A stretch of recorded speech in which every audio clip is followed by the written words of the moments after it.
Halo, selamat siang Budaya, Namo Budaya. Berjumpa lagi dengan saya Wahyudi Akbar di acara Life and Nature. Dan kali ini adalah edisi spesial. Seperti yang teman-teman ketahui bahwa di acara Life and Nature ini selama 4 tahun kita hadir untuk mensupport kegiatan dari Rumah Konsultasi CD. Nah, selama ini kita tidak pernah benar-benar menghadirkan siapa-siapa yang ada di belakang Rumah Konsultasi CD ini. Hari ini semuanya lagi punya waktu. Oh, tapi ini nggak semuanya, sebagian besar yang punya waktu hadir untuk menyapa teman-teman sehingga teman-teman mampu berkenalan dengan kita semua. Siapa saja yang ada di belakang Rumah Konsultasi CD. Para profesional yang membantu di Rumah Konsultasi CD. Para konselornya dan konsultannya. Orang-orang yang memang ahli di bidangnya. Hari ini kita punya waktu kesempatan untuk berbincang-bincang dan berkenalan dengan mereka. Siapa saja, saya akan menyapa satu persatu dimulai dari ibu kita di Rumah Konsultasi atau biasa saya panggilnya Mak ya, yaitu adalah Bu Irma. Halo Bu Irma. Nah, kalau Bu Irma atau biasa saya juga panggilnya Ci Irma adalah kita sebutnya manajer dari Rumah Konsultasi CD. Biasa yang membantu kita untuk mengidentifikasi siapa masalahnya apa dan siapa yang dapat menanganinya. Lalu kemudian di samping Bu Irma ada Pak Hartawan. Halo Pak Hartawan, Namo Budaya. Namo Budaya. Ya, kalau Pak Hartawan adalah konsultasi di bidang bisnis dan keuangan. Ya, saat ini sudah pensiun ya, tapi pensiunnya pensiun benar-benar pensiun dengan kondisi financial abundance. Bukan lagi sekedar financial independence ya, tapi abundance yang mampu untuk benar-benar berkontribusi di waktu pensiunnya, dan salah satunya adalah waktu yang diberikan untuk membantu teman-teman yang butuh isu terkait dengan bisnis dan keuangan. Lalu kemudian berikutnya ada Bu Fira. Halo Bu Fira, Namo Budaya. Halo, Namo Budaya. Nah, kalau Bu Fira adalah konsultan di bidang keluarga, parenting, dan juga edukasi. Ya, jadi kalau teman-teman mungkin yang sudah pernah konsultasi bersama kita dan bertemu dengan Bu Fira. Lalu kemudian di samping Bu Fira ada Bu Arlin. Halo Bu Arlin, Namo Budaya. Halo semua, Namo Budaya. Ya, kalau Bu Arlin adalah psikolog yang membantu menangani persoalan terkait dengan mental, ya, juga misalnya ada luka batin, trauma tertentu gitu ya, itu ada Bu Arlin.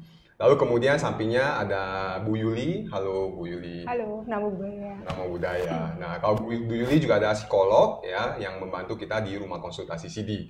Lalu kemudian sampingnya ada Bro Tommy. Halo Bro Tommy, Namo Budaya. Namo Budaya. Namo Budaya. Nah, kalau Bro Tommy adalah konsultan di bidang karir ya, di bidang karir untuk membantu teman-teman yang berhubungan dengan karir.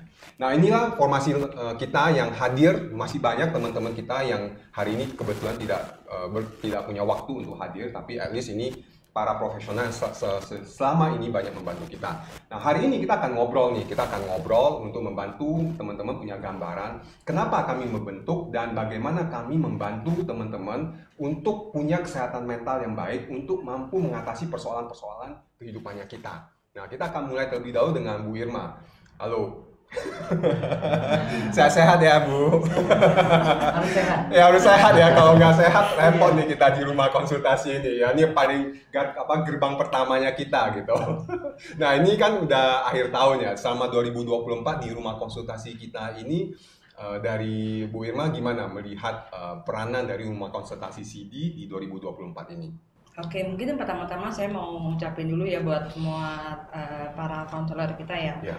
Dan tentunya juga buat teman-teman yang sudah mempercayakan kami di Rumah Konsultasi CD gitu kan. Karena kami juga diberikan ladang yang baik lah ya untuk saling membantu. Dan memang untuk tahun ini mungkin saya coba summary ya Bro. Jadi case yang masuk itu dari 80 sampai 100 case lah ya kurang lebih. Dari ada beberapa wihara dan juga ada yang langsung ke kami gitu. Dan mungkin saya juga langsung bahas case-nya ya, case yang paling banyak gitu kita yang masuk gitu kan. Pertama adalah pinjaman online dengan depresinya, dengan case depresinya. Lalu juga ada keluarga ya, keluarga itu berarti tentang suami istri, tentang KDRT gitu. Lalu yang ketiga yang juga paling banyak itu adalah mental health ya, mental health. Lalu juga ada hukum. Nah, yang terakhir adalah di kesehatan. Kurang lebih itu permasalahan yang paling banyak masuk. Paling banyak itu malah pinjaman online ya. Ya, nomor satu, makanya saya sebut nomor satu. Nomor satu. Nah, kalau gitu kita langsung pertama ke Pak Hartawan dulu nih, kebetulan yang bicara tentang konsultan terkait dengan keuangan dan bisnis ya. Nah, Kalau dari pengalaman Pak Hartawan dalam hal mengkonsultasi orang-orang teman-teman yang terkena dengan masalah pinjaman online, kira-kira pertama apa yang membuat mereka mengalami kondisi seperti itu?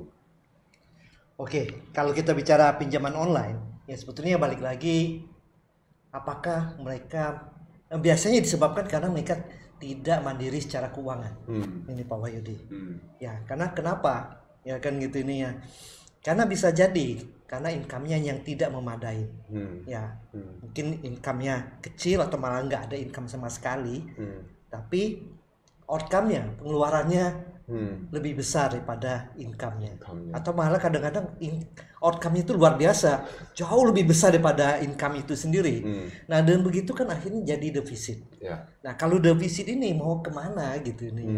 Biasanya ya kalau masih ada orang tua, saudaranya mau nanggung kan gitu nih ya, mungkin masih bisa bantu ya, tergantungnya dengan orang-orang di sekitar kita. Nah, tapi kalau nggak ada lagi, ya mereka nggak mau bantu, akhirnya kemana?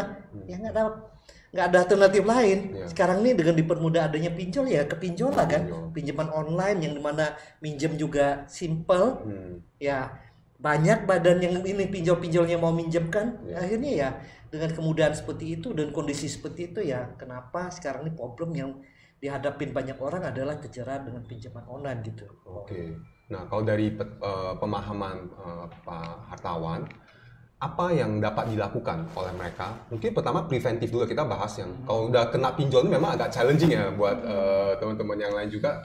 Nanti saya butuh setelah nanti dari Pak Hartawan butuh sedikit masukan dari antara Bu Arin atau Bu Yuli dari sisi internalnya itu psikologinya seperti apa sehingga mereka terus untuk melakukan hal tersebut. Tapi dari pengalaman Pak Hartawan terkait dengan mereka yang sudah kena pinjol, let's say kan apa yang dapat dilakukan untuk prevent dia untuk tidak ke sana. Tadi memang Pak Hartawan sudah mengatakan mereka perlu financial independent. Oke. Nah, apa yang dia perlu punya atau apa yang dia perlu sikap yang dia perlu miliki untuk membantu dia tidak mengalami, atau kalau dia udah mengalami, apa yang dia dapat lakukan untuk keluar dari sana?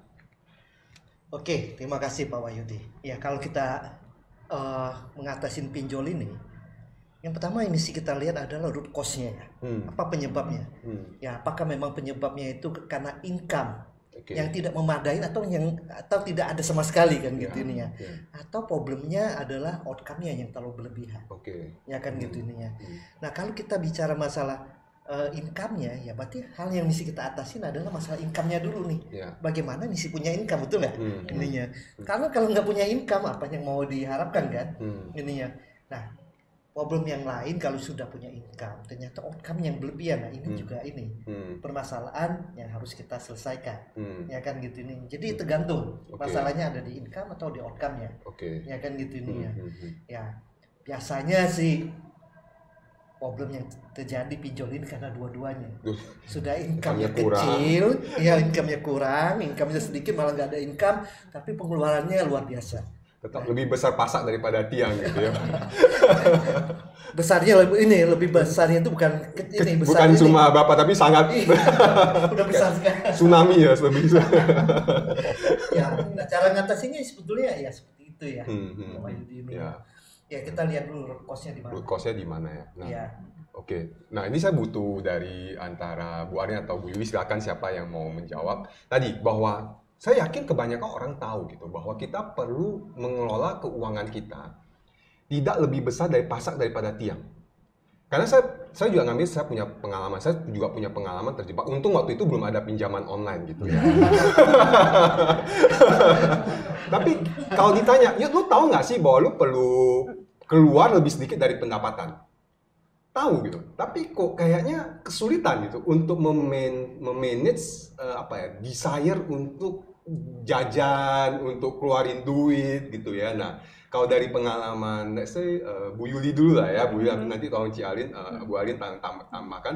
Apa sih yang membuat seseorang secara psikologinya dia di dalam, yang membuat dia kayak kesulitan gitu untuk menahan hawa nafsunya dia untuk uang lebih banyak gitu. Nah, kalau dari kalau saya ngelihat ya, kecenderungan dari pengalaman saya lihat itu kebanyakan kontrol diri yang susah. Jadi kayaknya mereka itu mungkin habit, kebiasaan dari mungkin habit dari kecil gitu ya, memang kayaknya nggak pernah diajarin, oh kamu kalau segini harus stop, semuanya bablas. Jadi once begitu dia dewasa, dia nggak ngerti nih, oh pokoknya ya udah, pokoknya saya mau itu ya saya terus maju terus. Nah jadi kontrol diri. Jadi menurut saya sih yang harus dirubah adalah mindsetnya dulu, dan dia harus belajar untuk kontrol, dan itu memang butuh proses. Kalau menurut saya nggak yang, karena itu udah dari, biasanya itu bawaan ya, kalau menurut aku dari kecil bagaimana dia dibesarkan, bagaimana dia menjalani hidupnya, itu tuh akan sangat berpengaruh pada kehidupan dia setelah dewasa.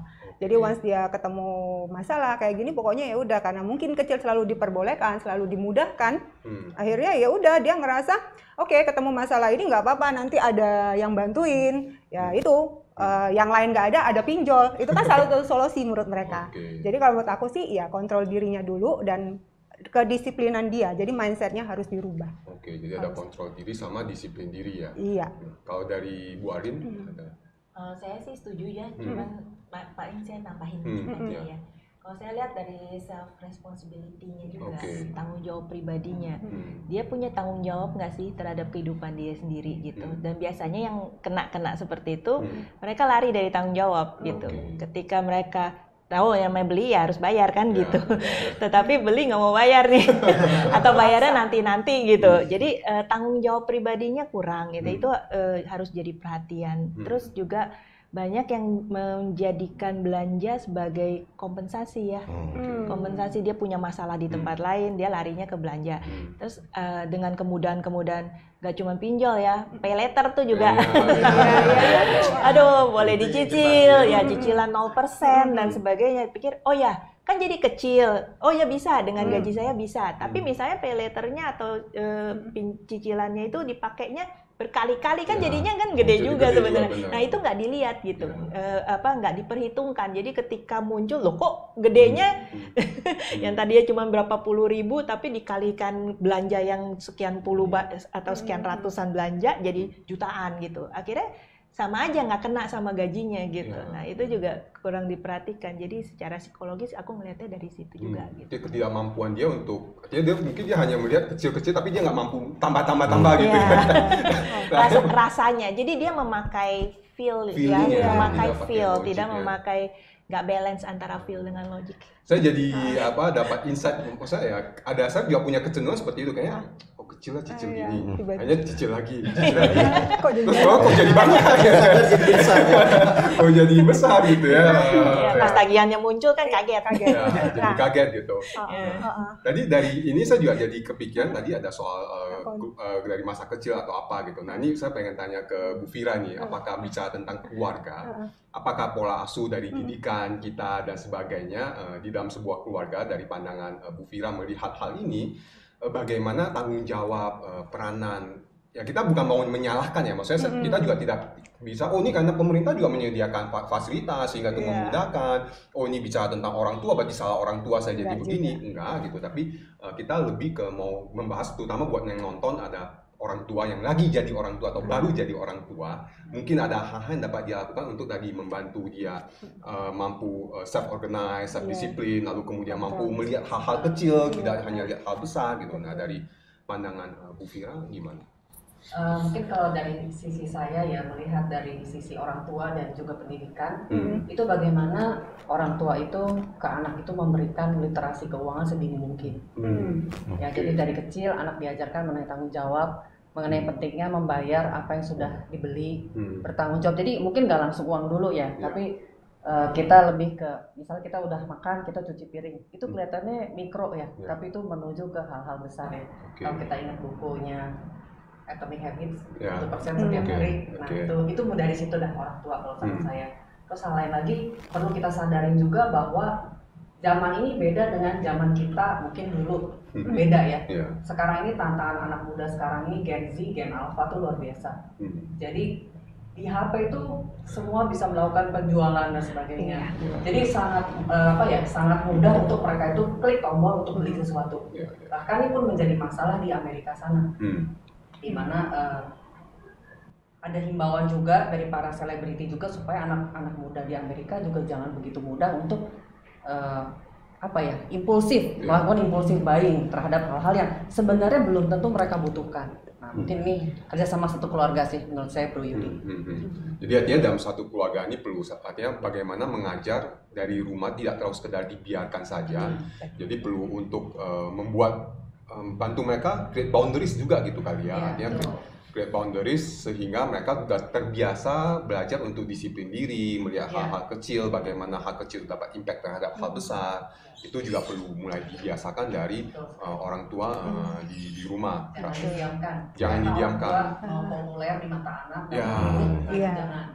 Kalau kita benar sayang sama anak, kita harus mau melakukan hal-hal yang untuk menata anak kita. Karena kalau nanti mereka sudah keluar jalur jauh, itu pada akhirnya akan susah satu keluarga. Oke. Mungkin yang saya ingin mau tambahkan ya, saya setuju sekali bahwasanya financial literasi itu sangat penting ditanamkan di dalam suatu keluarga. Cuma pertanyaannya, kalau sebagai orang tua sendiri mereka nggak mengerti tentang financial literasi, gimana mau mengajarkan anaknya kan, mau membimbing anaknya kan tentang financial literasi. Nah ini yang mungkin yang harus jadi concern adalah ya sebagai keluarga, pasangan muda untuk bisa belajar tentang financial literasi. Karena bagaimana mereka bisa mendidik anaknya kalau mereka sendiri nggak mengerti itu kan gitu nih. Nah, itu yang satu hal yang memang sepertinya umum kita nggak ada belajar hal itu ya Pak Tawan. Artinya secara kalau kita lihat general tidak ada kayak diajarkan tentang financial literasi. Memang sih ada jurusan financing, jurusan akuntansi. Jadi kalau saya nggak ngambil jurusan itu berarti kan saya seakan-akan tidak belajar. Atau bahkan beberapa orang yang saya lihat seakan-akan ngomong soal uang aja tabu gitu. Ngomong soal uang aja tabu ya kan. Ada kondisi seperti itu yang itu malah jadi isu juga ya tanpa disadari. Nah, tapi sebelum nanti udah mulai, saya yakin udah beberapa hal yang mau dibahas di sana. Tapi saya ke Bro Tommy tadi kebetulan yang waktu Pak Hartawan bicara tentang di keluarga, saya ingat waktu itu kita sempat ngobrol waktu itu bagaimana Bro Tommy menerapkan financial literasi di rumah dengan anak-anaknya gitu. Nah, boleh share sedikit nggak terkait dengan hal itu? Oke. Saya tertarik untuk kenapa seperti ini, karena tadi seperti yang kayak Pak Hartawan bilang bahwa memang nggak dapat nih pendidikannya. Nah, saya dan keluarga ada perubahan semenjak waktu itu di tahun 2012 itu ikut training. Padahal trainingnya itu untuk mental, untuk bagaimana kita bisa meningkatkan improve diri, tapi dicantumkan di dalamnya tentang sedikit financial literacy dari TF Eker ya, yang 6 jar gitu kan, 6 jar itu. Nah, dengan itu ada perubahan.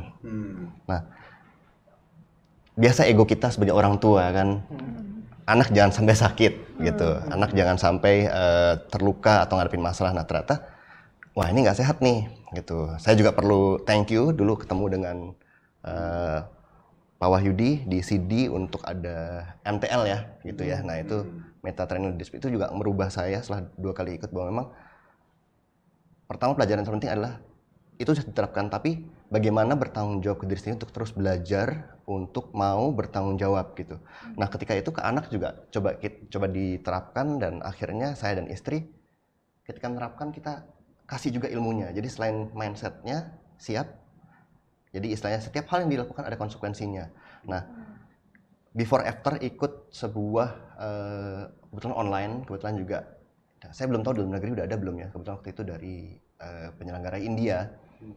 Nah, financial literacy-nya didapat. Dia awalnya kan, "Ma, aku mau ini." Nah, mau. Nah, ketika sesudah, harganya berapa ya? Aku butuh atau enggak ya? Oke. Kalau aku butuh, ini mau tabung dulu atau pinjem mama harus bayar. Jadi pinjem nggak ngasih orang tua, pinjemnya harus bayar, jadi ada tanggung jawab. Atau aku cicil tabung dulu ya. Nah jadi dari situ anak growth gitu ya, untuk mikirnya bertanggung jawab. Nah sama juga Bro Wahyudi di dunia kerja juga kita ngelihat bahwa ketika bekerja nanti ya udah kerja, berkarir, usaha hanya soal waktu.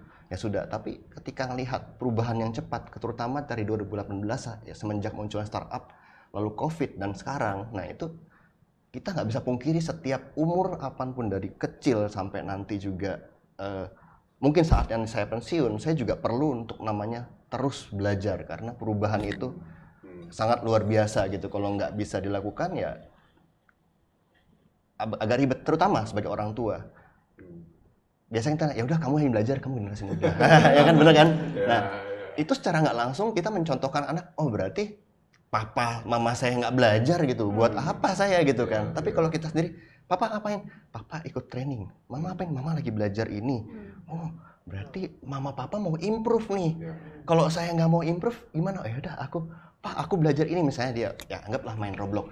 Aku baru tahu nih caranya seperti ini, jadi ini, simple. Nah, baru dari orang tua bimbing. Oh ya, kamu berarti dari ini stepnya dulu belum pernah bisa, jadi bisa. Dulu yang ini yang aku nakal, sekarang berkurang nakalnya. Jadi kita kasih tunjuk bahwa juga Anda ada progresnya nih, berkembang. Nah, itu. Nah, betul. Dan kita juga sebagai orang yang berkarir, bekerja juga jangan sampai yang hanya mengenal ya udahlah, ikutin aja. Padahal di karir kita perlu apa? Komunikasi untuk politik juga bisa kan, pasti ada gitu kan. Terus bagaimana juga improve skill-skill yang support untuk utama, misalnya kita butuh ngerti Excel, butuh ngerti gimana chat GPT, ya seperti itu gambaran. Jadi don't stop learning karena hidup terus berputar dan berubah gitu, bro. Oke, thank you, bro. Nah, jadi di sini ya teman-teman juga beberapa hal yang tadi terakhir ada satu pertama kesadaran akan diri kita buat.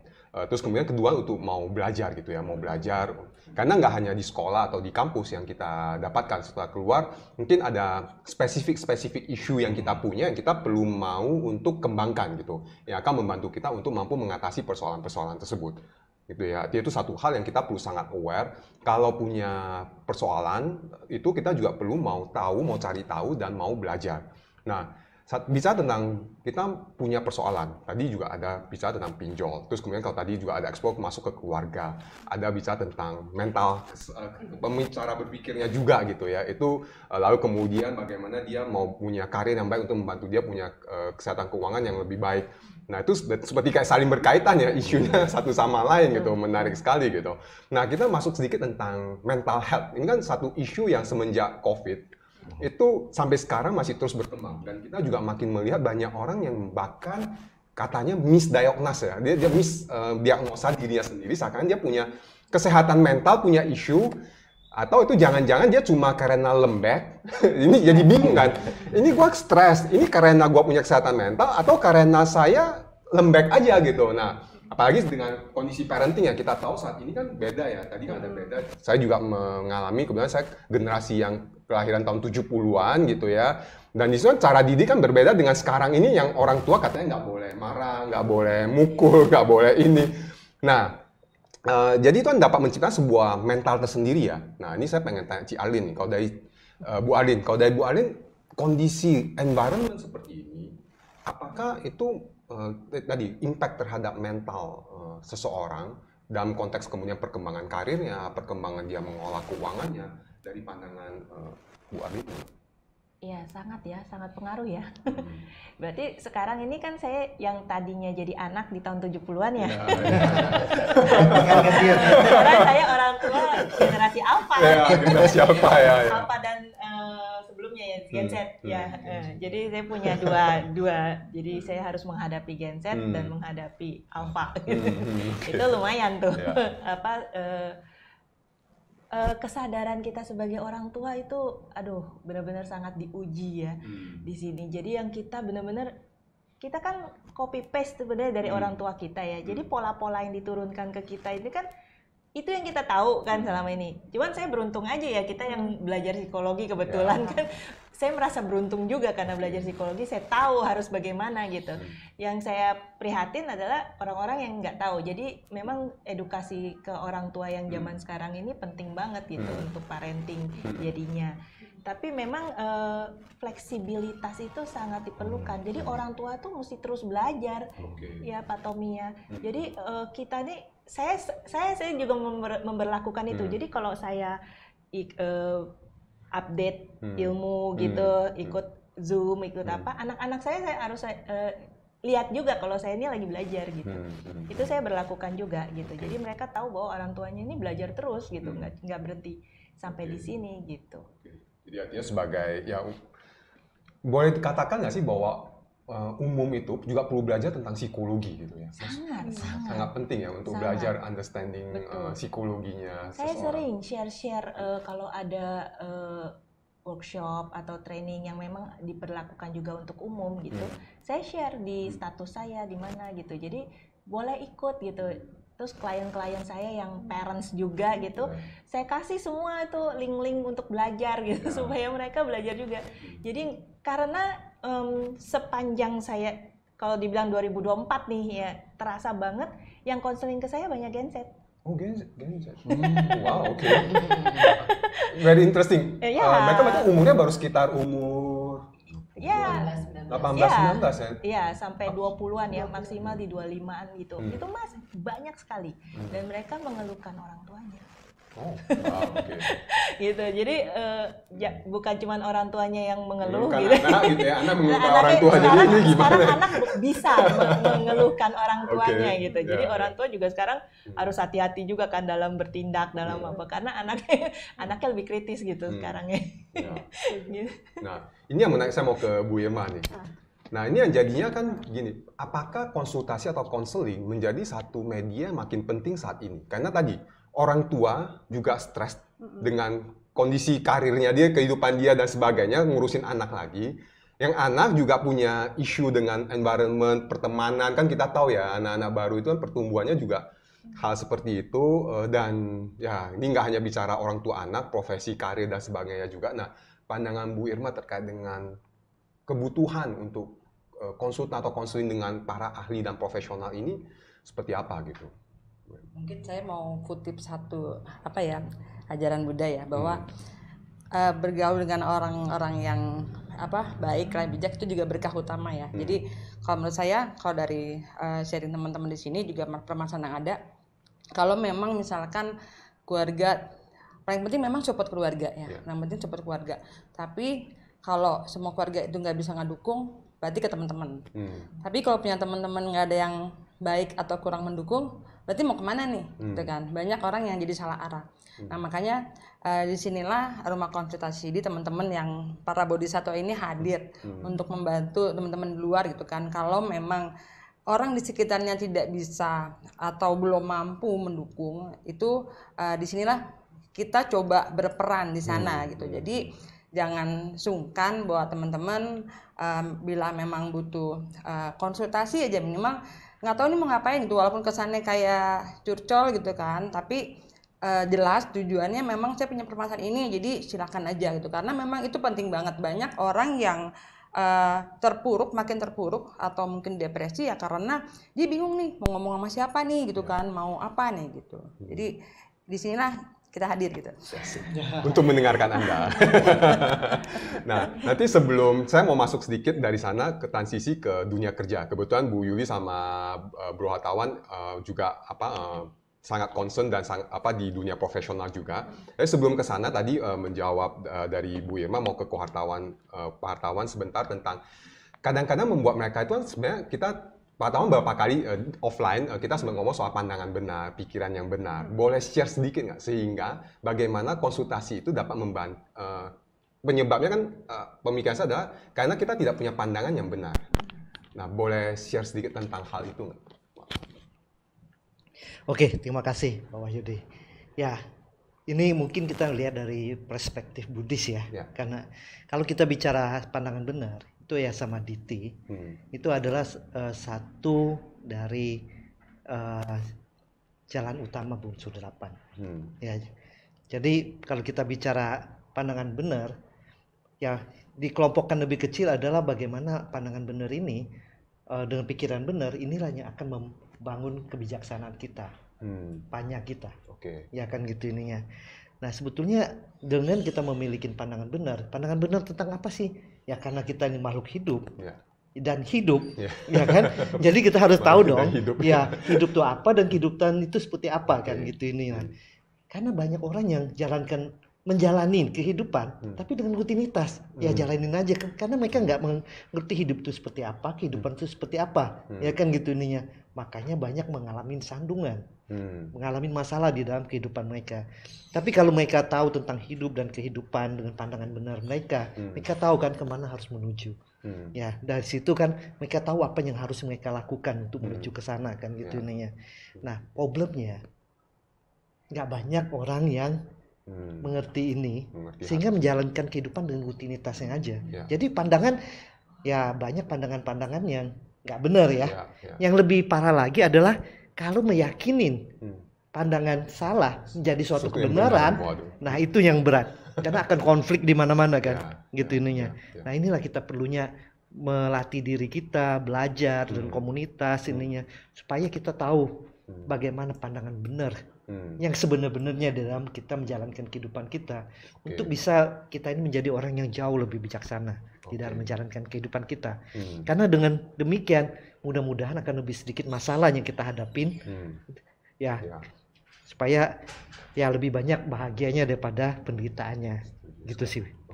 Thank you Pak Tawan. Nah ini juga menjadi salah satu melengkapi apa yang Bu Irma katakan, bagaimana di rumah konsultasi CD atau tempat konseling atau konsultasi yang profesional itu akan membantu kita untuk mengklarifikasi pemikiran kita, apakah kita berespon atau berinteraksi dengan pandangan dan pikiran yang benar atau tidak.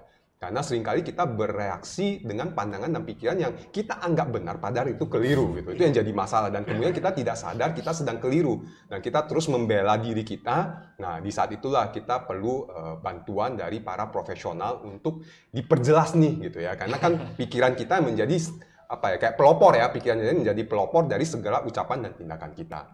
Ya, nah itu jadi sehingga tidak perlu sungkan untuk minta bantuan dari para profesional gitu ya, memang ahli di bidangnya.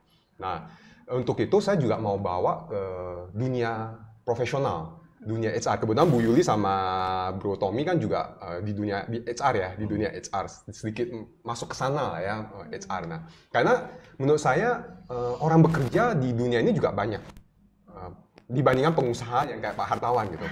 Lebih banyak orang yang bekerja gitu, yang profesional gitu ya. 2% ya, cuma 2% yang jadi pengusaha kan. Berarti 98% itu bekerja gitu ya. Profesional dan pengangguran. Nah, dan saya yakin juga banyak orang yang seakan-akan kerja itu jadi stres atau malah tidak membantu dia untuk bertumbuh gitu. Nah, pengen tahu aja gitu bagaimana HR atau dunia profesional ini membantu, mendukung untuk mereka tadi bertumbuh, mereka juga mentalnya dulu. Bukan, sekali lagi saya tidak bicara, saya mau kata satu frame adalah setiap orang punya tanggung jawabnya masing-masing. Yang kita dapatkan setiap orang dapat membantu lebih baik seperti apa gitu ya. Nah kalau dari pandangan Bu Yuli dulu gitu. Oke. Setuju sih dikatakan bahwa di dunia kerja pasti kita akan bertemu dengan banyak macam ya, maksudnya karakter manusia. Terus juga ada yang memang dia mentalnya tangguh, ya dia fine-fine aja mau kerjaannya seperti apa, situasinya seperti apa. Tapi ya ada juga yang seperti Pak Yudi bilang, anak-anak zaman sekarang mungkin kita bilang ya, aku nggak tahu, kita kan kalau HR suka bilang, aduh anak sekarang ini ya, generasi sekarang ini lembek banget, baru dikasih kerjaan dia langsung kabur, kalau nggak besok nggak kerja dia, karena dia nggak sanggup. Nah, jadi biasa kalau saya pribadi gitu ya di lingkungan kantor saya akan lihat. Pertama adalah kita harus rekrutmennya kita tuh harus tepat dulu, itu paling penting. Apakah kita sudah menempatkan orang sesuai dengan kapasitas dia? Karena kalau kita tidak menempatkan orang sesuai kapasitas, kamu mau mau dipaksa seperti apapun ya tidak akan match, walaupun mungkin kita bisa push dia, tapi kan kalau tidak sesuai pasti ada certain limit yang dia tidak akan bisa capai. Itu dulu. Jadi dalam situasi kerja saya akan lihat, oke, ini orang matching atau tidak dengan pekerjaannya, gitu loh. Terus karakternya, terus culture perusahaan cocok nggak sama dia, itu sangat penting. Kalau culture perusahaan tidak cocok sama dia, mau sebagus apapun orang itu pasti akan mental. Itu. Jadi kalau saya pribadi akan lihat proses rekrutmen dari awal sampai orang itu masuk, bagaimana kita develop, itu sangat penting. Jadi kita harus dulu tahu karakter dia, kelebihan dan kekurangan dia. Itu. Dan ya memang juga menurut aku sih butuh juga ya dari lingkungan kerjanya juga ya harus bisa support lah. Kalau lingkungan kerja tidak support ya percuma.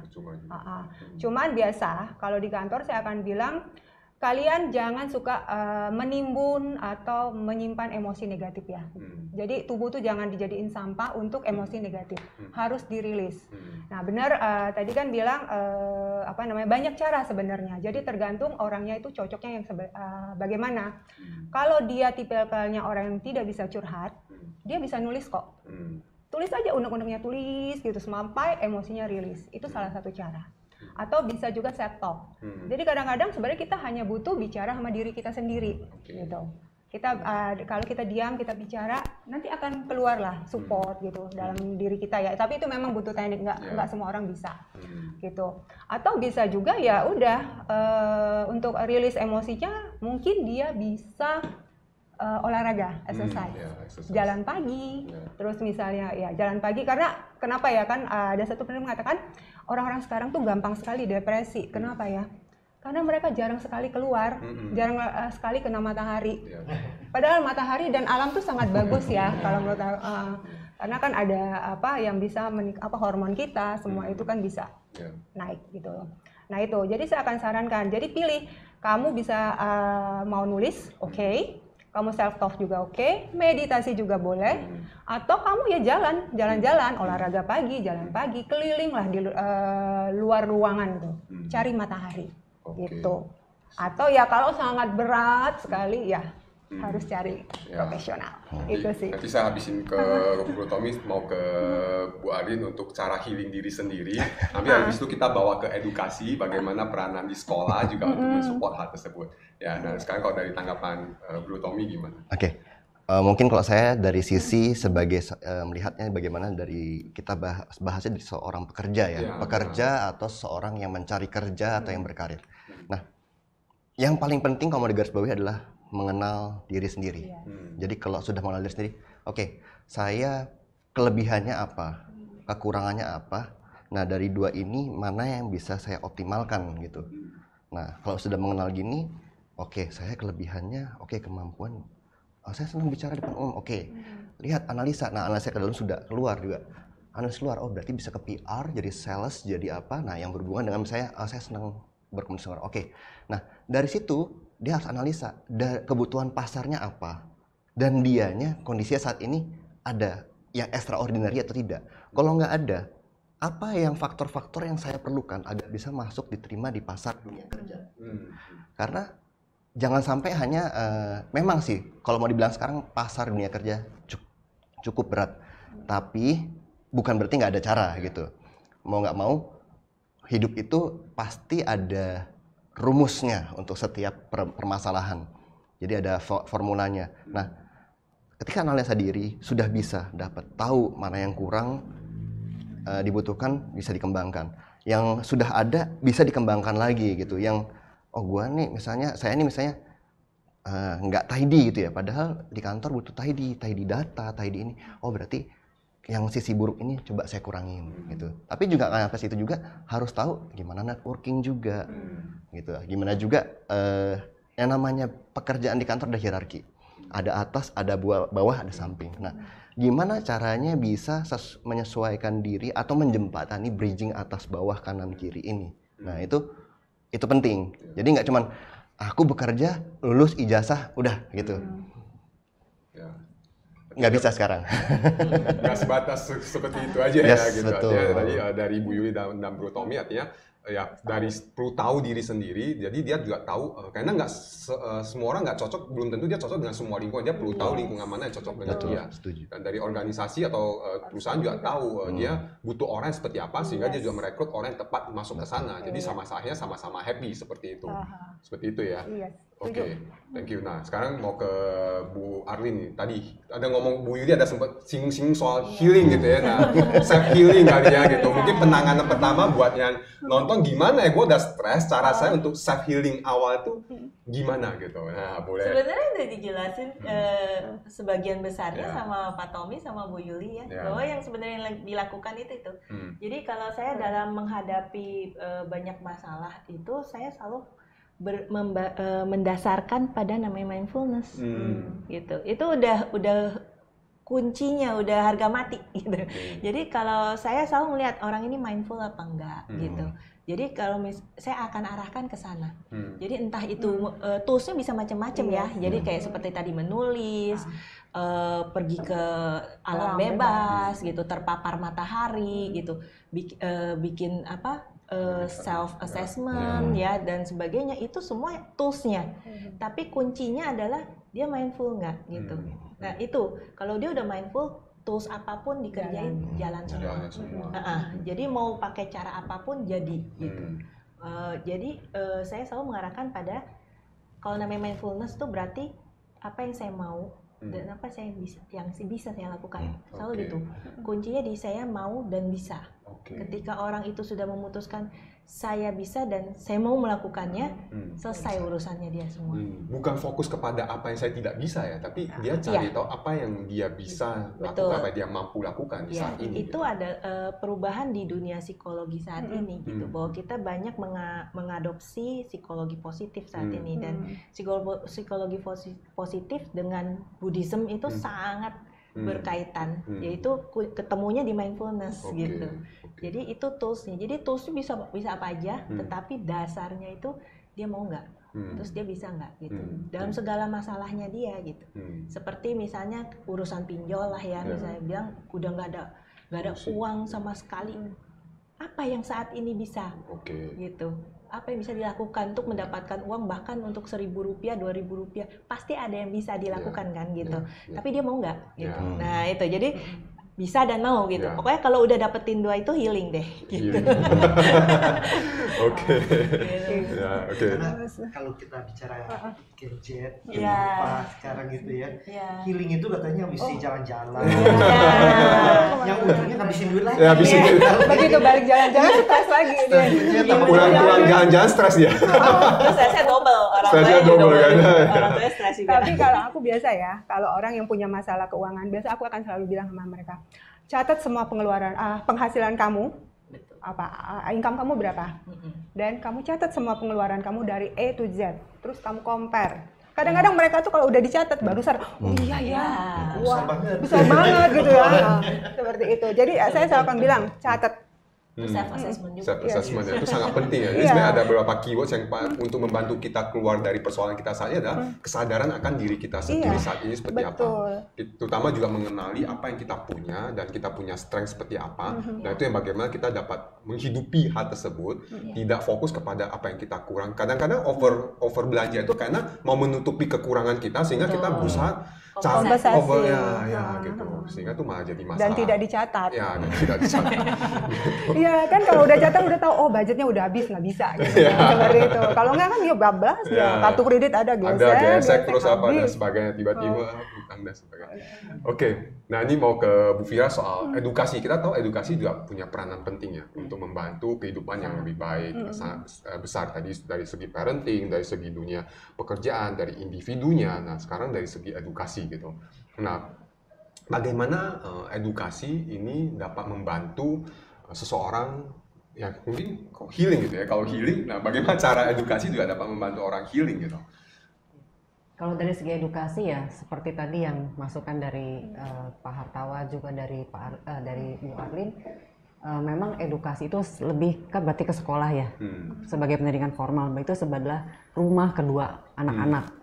Dari TK sampai dia nanti SMA itu sekali lagi literasi keuangan, bukan sekedar uangnya, tapi bagaimana apa yang kita sudah perbuat tuh kita dapat pertanggungjawabkan, mulai dari nilai, mulai dari ketika kita menggunakan ini apakah dikembalikan. Jadi ini perlu peran aktif satu sekolah supaya misalnya ada pelajaran mindfulness, kan sekarang kan sudah menjamur ya, pendidikan karakter. Bagaimana supaya pendidikan itu nanti tetap ada ininya, bisa terkontrol oleh sekolah. Bukan sekedar worksheet, tapi bagaimana satu sekolah itu mencontohkan dari istilahnya dari mungkin direktur atau yayasan sampai dengan ke istilahnya OB, OG, semua menerapkan. Jadi kita bikin rumah mindfulness ya, Sis Arlin. Nah itu saya yakin pasti keluarnya itu lulusan dari sekolah tersebut pasti bisa membuat perubahan yang berarti. Karena adanya kesadaran itu. Bagaimana kita tidak berhutang itu bukan karena kata orang jangan, tapi karena kesadaran. Kalau saya lakukan ini, nanti ujungnya akan gimana gitu. Kayak seperti Pak Tommy sudah dimulai dari rumah, alangkah indahnya kalau di sekolah juga. Jadi anak itu karakternya benar-benar terbentuk seperti itu.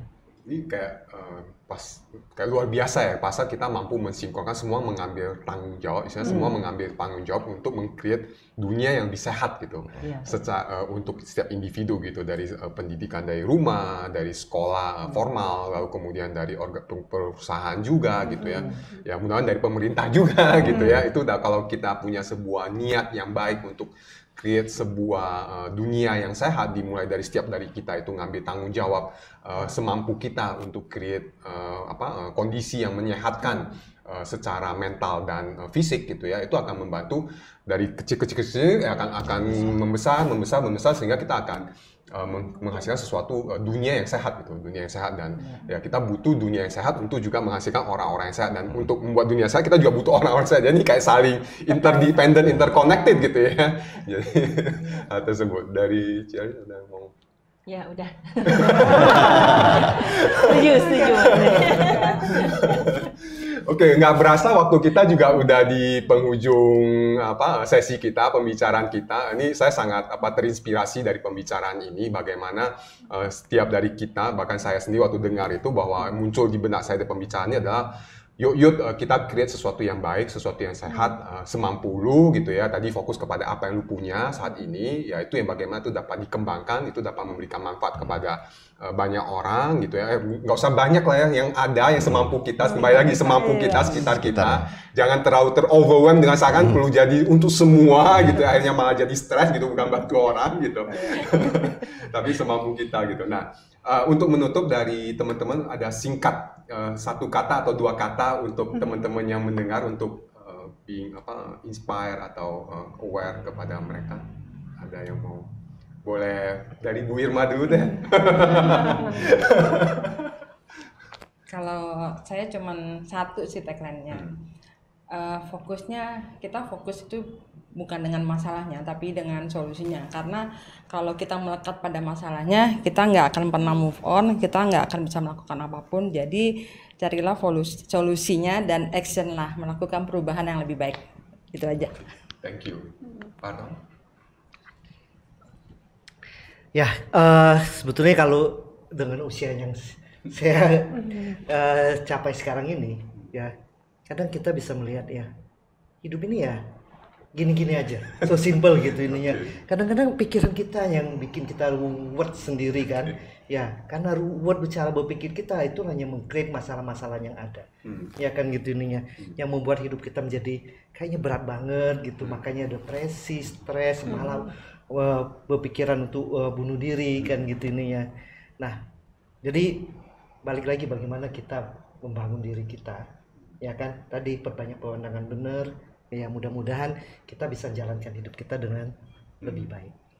Ya. Okay. Thank you, Pak. Bu Tommy?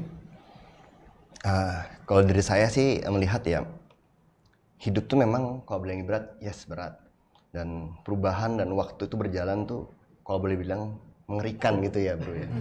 Cuman kembali lagi, yang punya diri itu siapa gitu. Yang memiliki diri kan akhirnya mau nggak mau kita sendiri gitu. Ya kita punya hak juga, dan kita punya untuk keputusan untuk mau mengambil langkah seperti apa. Bahkan kita sendiri yang bisa mau membuat harapan kita seperti apa gitu. Jadi nggak harus bergantung dengan pihak luar. Nah itulah ujung-ujungnya tutup dengan yang Sang Buddha bilang sebelum wafat, bahwa perubahan itu, saya mau correct me if I'm wrong gitu. Dunia ini berubah, penuh perubahan itu pasti ada. Makanya kata petunjuknya kan apamadena sampadatena. Berjuanglah dengan sadar, berjuanglah dengan sungguh-sungguh. Nah, kalau gitu berarti saya dikasih key-nya tuh pas terakhir, bahwa selalu pasti ada berubah gitu. So, ujung-ujungnya siapa? Diri sendiri yang harus menentukan, memutuskan, mengubah dan mengarahkan. Itu sih, Bro. Bu Yuli? Oke, kalau saya sih ngelihat gini. Menyambung ya, dunia memang selalu berubah kan. Nah, bagaimana kita bisa beradaptasi? Ya kalau menurut saya sih harus komunitasnya harus kuat. Itu yang penting. Karena manusia itu tidak bisa sendirian. Jadi kita semua ini pasti harus saling support. Itu. Dan mudah-mudahan kalau kita udah saling support dan punya tujuan sama, tujuan hidup yang sama. Karena menurut saya intinya manusia itu harus punya tujuan hidup sih. Kalau kamu tidak punya tujuan hidup, ya itu kamu tidak akan tahu. Ya itu kata Pak Tommy tadi. ya udah kamu cuman jalanin aja, makan, bangun, tidur, makan, terus tiba-tiba udah ya tua aja gitu, terus bingung gitu kan. Gitu. Jadi ya itu menurut saya kita butuh support, saling support, punya komuniti yang baik dan ya punyalah tujuan hidup. Itu sih. Okay, thank you. Bu Arin? Ya, kalau saya sih pesannya setiap dari diri kita itu pokoknya masalah apapun yang dihadapi kembali ke diri sendiri semuanya gitu. Jangan selalu melihat keluar gitu, selalu dipengaruhi oleh lingkungan, selalu menunggu validasi dari luar gitu. Tetap pada akhirnya semua kembali ke diri sendiri gitu. Saya mau apa gitu, ya itu tujuan ya kan. Saya bisa apa? Kalau saya merasa saya nggak bisa apa-apa, berarti saya harus punya sesuatu yang saya bisa kan gitu. Berarti kan saya harus belajar gitu. Nah itu penting gitu ya. Jadi semuanya tuh diri sendiri ya, harus memegang tanggung jawab terhadap diri sendiri gitu. Itu minimal. Baru kita ngurusin lah orang lain gitu ya setelah itu ya. Kayak gitu ya. Itu mungkin dari saya. Oke, thank you Bu Arin. Saya jadinya merangkum kali ya teman-teman semua. Jadi kalau menurut saya mental health itu dimulai dari diri kita sendiri. Bagaimana kita sendiri menghadapi tantangan sehari-hari dengan optimis dan semangat mau jadi lebih baik. Sebisa mungkin handle diri kita sendiri. Lalu berikutnya dalam konteks keluarga, bagaimana kita itu di keluarga itu menjadi seorang pendengar yang baik. Untuk mencegah anggota keluarga yang kita sayangin menjadi terpuruk, bahkan kita nggak sadarin. Nah mungkin lebih ke situ. Ketika kita bisa handle diri kita dengarkan yang lain, sehingga kita mencegah gimana supaya keluarga kita ini jangan membuat masalah di masyarakat. Seperti itu, saling menjaga. Oke, thank you Bu Fira. Ya, dan sekali lagi thank you Bapak Ibu sekalian untuk waktunya di hari ini dan dapat berbagi kepada teman-teman semua. Dan semoga teman-teman yang mengikuti acara ini mendapatkan insight. Dan sekali lagi juga Samudra juga udah mengatakan bahwa kita pasti ada masalah, but it's okay. Kita yang penting kita kenali kenapa, dan pasti ada jalan keluar gitu. Jadi pasti ada jalan keluar di dalam setiap permasalahan. Jadi ada masalah dan solusi itu sebenarnya di saat bersamaan itu selalu akan ada. Nah, tinggal kadang-kadang kita tidak mampu mengatasinya sendiri. Kita butuh bantuan komunitas, bantuan teman yang ahli atau mampu untuk membantu kita membedah pikiran kita, memperjelas pikiran kita sehingga kita mampu melihat dengan jelas, oh ini toh masalah gua. Begitu clear dengan masalahnya, maka solusinya pasti akan ada juga. Nah, untuk itu teman-teman dapat menghubungi Rumah Konsultasi CD. Kami memberikan pelayanan yang gratis kepada teman-teman, kecuali jika ternyata itu butuh penanganan yang lebih lanjut dan itu butuh penanganan yang profesional, maka tentu akan ada biaya yang mengikuti setelahnya. Tapi di awal kami memberikan pelayanan yang gratis untuk membantu teman-teman mengenali sebenarnya apa sih masalah gua gitu. Jangan-jangan saya cuma merasa punya masalah, tapi sebenarnya bukan masalah gitu.